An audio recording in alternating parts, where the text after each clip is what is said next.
On the 7th of October 2023, Hamas perpetrated the worst massacre in Israel's history. Every day since then, the horror has continued. The hostages are still being held today. The Palestinian people have endured terrible suffering.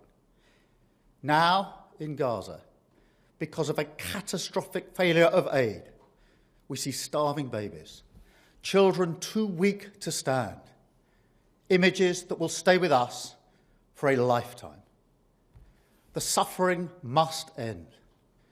Yesterday, I discussed this with President Trump, and we're mounting a major effort to get humanitarian supplies back in by air, and UK aid has been airdropped into Gaza today, and crucially, by land.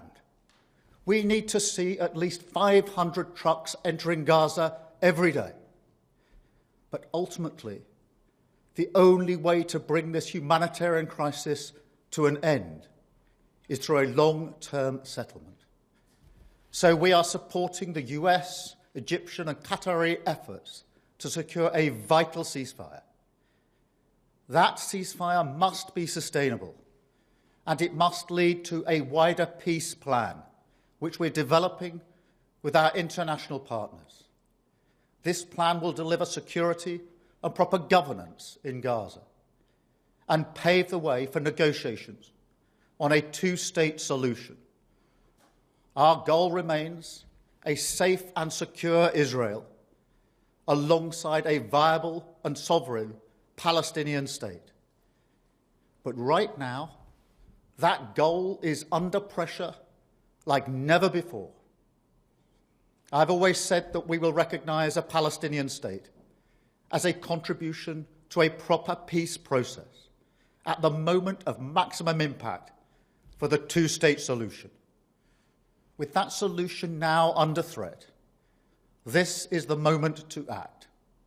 So today, as part of this process towards peace, I can confirm the UK will recognise the State of Palestine by the United Nations General Assembly in September, unless the Israeli government takes substantive steps to end the appalling situation in Gaza, agree to a ceasefire, and commit to a long-term sustainable peace, reviving the prospect of a two-state solution. And this includes allowing the UN to restart the supply of aid and making clear that there will be no annexations in the West Bank. Meanwhile, our message to the terrorists of Hamas is unchanged and unequivocal. They must immediately release all of the hostages, sign up to a ceasefire, disarm, and accept that they will play no part in the government of Gaza. And we'll make an assessment in September on how far the parties have met these steps. But no one should have a veto over our decision. So this is the way forward. We will keep working with all our international partners to end the suffering, get aid flooding into Gaza, and deliver a more stable future for the Middle East.